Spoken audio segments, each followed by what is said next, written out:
సామాన్యుడితో నా సమరం, నశించను తనలో సహనం, తెలిపే నీకొక అస్త్రం, చెయ్యాలిక యుద్ధం.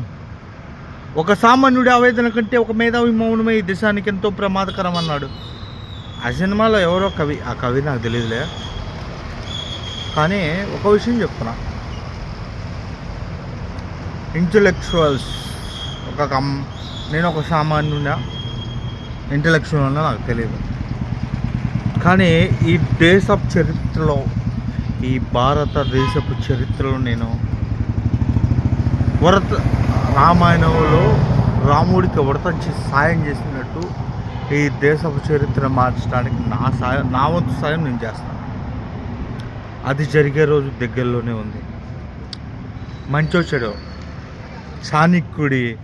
చాణక్యాన్ని నేను ప్రదర్శిస్తాను.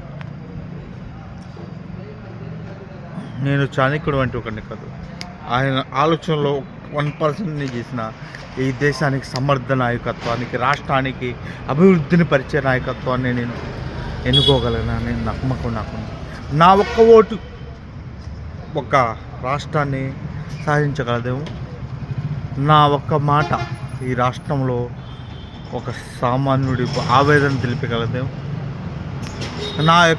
నా ఒక్క పని ఈ ప్రపంచంలోనే కొంతమంది మనుషుల యొక్క ప్రవర్తనలు మార్చగలదేమో, ఏమో చెప్పలేము. అప్పుడెప్పుడు ఒక సినిమాలో చూసా, వియత్నాం వారు ఆగింది ఒక జర్నలిస్ట్ తీసిన ఒక ఫోటోతో కదా. మార్పు, ఒక యుద్ధాన్ని ఆపాలంటే ఒక మాట, ఒక చిన్ని మాటలతో తాలెన్నో ఆపచ్చు అని బాలు సినిమాలో మన పవన్ కళ్యాణ్ గారు ఎవరో రాశారు, రైటర్ అని నాకు తెలియదు. అలాగ మనం పెడితే సరిపోదు, ఓకేనా?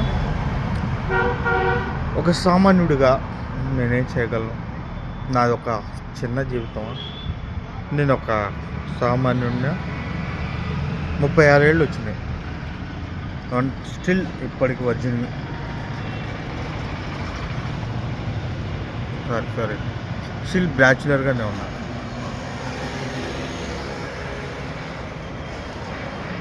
ఓకే,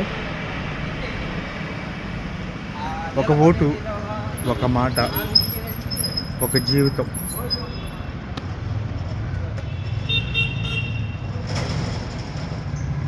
త్రివిక్రమ శ్రీనివాస్ గారు అంతా నేను గొప్ప రైటర్ని కాకపోవచ్చు, కానీ నాకు తెలిసినంత వరకు మన జీవితం ఒక పూలదారి కాదు, ముళ్ళ పాన్పోయే అమృతే.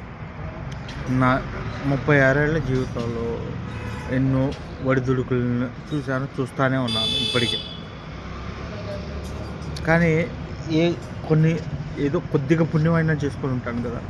నా జీవితంలో ఏదో ఒక మూల హోప్, ఆశ అనేది ఒక మిగిలిన, లేకపోతే ఎప్పుడు ఆత్మహత్యలు లాంటివి జరిగాయేమో బహుశా, నాకు తెలియదు.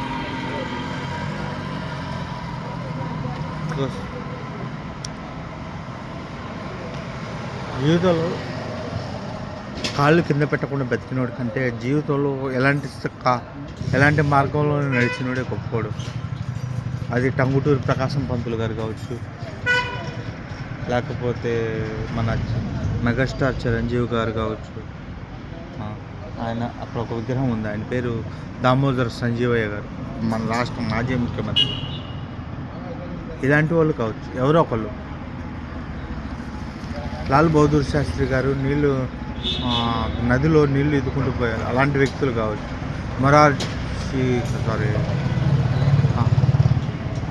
గుల్జార్ లాంటి ఒక గొప్ప వ్యక్తులు కావచ్చు, అబ్దుల్ కలాం లాంటి వ్యక్తులు కావచ్చు. వాళ్ళంత గొప్పవాడిని కాకపోవచ్చు, వాళ్ళ జీవితంలో కొద్దిగా స్ఫూర్తిని పొందితే ఎంత బాగుంటుంది.